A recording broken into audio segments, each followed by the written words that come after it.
So ladies and gentleman, boys and girls, कैसे हैं आप? मैं आ चुका हूँ वेब सीरीज रिव्यू लेके जिसका नाम है कालकूट। मैंने फर्स्ट, सेकंड, थर्ड, फोर्थ और फिफ्थ आप लोगों को रिव्यू कर दिया है और इसका सिक्स्थ पार्ट में रिव्यू करने जा रहा हूँ। सिक्स्थ पार्ट का नाम है अर्ध सत्य, जो ओमपुरी जी की एक मूवी है।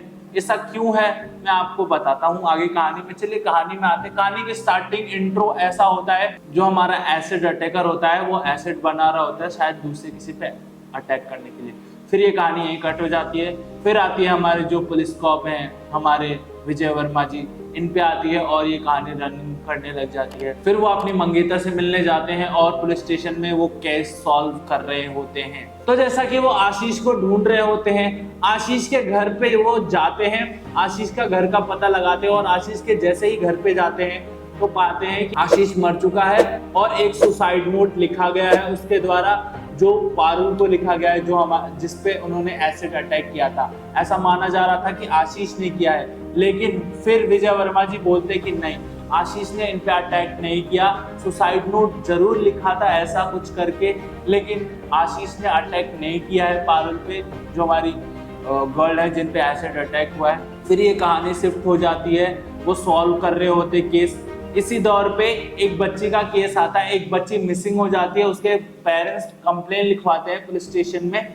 और आशीष जब मर चुका होता है तो उनके जो हेड पुलिस वाले हैं वो बोलते हैं कि नहीं, इस केस को यहीं खत्म कर दो, ये केस सॉल्व हो गया, क्योंकि आशीष तो मर चुका है, उन्होंने एसिड अटैक किया, फिर उनको गिल्ट हुआ इसलिए उन्होंने आत्महत्या कर ली।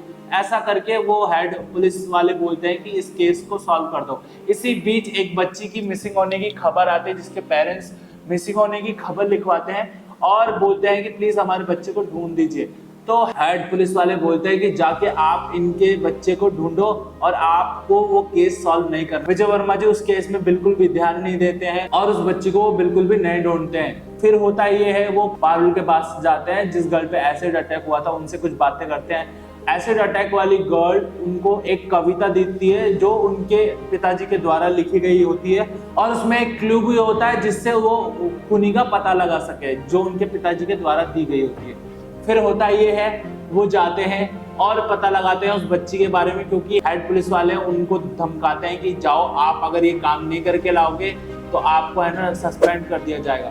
फिर वो जाते हैं, उस बच्ची को ढूंढते हैं और वो बच्ची मिल जाती है। फिर वो पुलिस स्टेशन में जाती है और उस बच्ची को मिलते ही विजय वर्मा जी समझ जाते हैं ये वही बच्ची है जो स्टार्टिंग में दिखाई गई थी। स्टार्टिंग गाइस, फर्स्ट पार्ट में जब एसिड अटैक होता है उस गर्ल पे, तो एक गर्ल रिक्शे में बैठ के, छोटी बच्ची होती है, रिक्शे में बैठ के जा रही होती है, वो उस सीन को देख के बिल्कुल शॉक हो जाती है।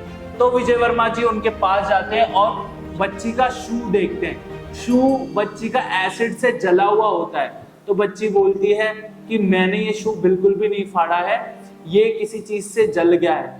इस वजह से वो बोलते हैं कि बेटा क्या हुआ था आपके साथ। फिर उनके पेरेंट्स बताते हैं कि ऐसी ऐसी बात हुई थी और ये बच्ची रोज पूछती है उन दीदी के बारे में कि वो दीदी ठीक हो गई क्या, ठीक हो गई क्या, और इसलिए वो हॉस्पिटल चली गई थी उनसे मिलने, इसलिए वो मिसिंग थी। तो उनके पेरेंट्स बहुत ज्यादा परेशान थे क्योंकि उनके पेरेंट्स को बिल्कुल भी नहीं पता था।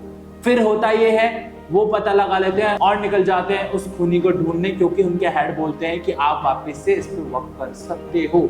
फिर कहानी शिफ्ट होती है, विजय वर्मा जी की जो वाइफ होने वाली है वो उनके घर में खाना बना रही होती हैं, तो वो अपनी मम्मी से बात करके चले जाते हैं और उनके पास जाके उनकी बनाई हुई सब्जी टेस्ट करते हैं। बट विजय वर्मा जी का एक कॉल आता है और जो विजय वर्मा जी की वाइफ होने वाली है उनको फिट्स आ जाते हैं, उनको दौरे पड़ने लग जाते हैं, लेकिन इस बारे में विजय वर्मा जी को कुछ भी नहीं पता होता है और ये कहानी यहीं खत्म हो जाती है। गाइस, स्टोरी काफी ज्यादा इंटरेस्टिंग होती जा रही है, काफी ज्यादा उतार चढ़ाव दिख रहे हैं इस स्टोरी में, काफी ज्यादा चीजें, मतलब खूनी का पता आप जैसा देख सकते हैं, सिक्स्थ पार्ट तक भी खूनी का पता नहीं लगा पा रहे हैं।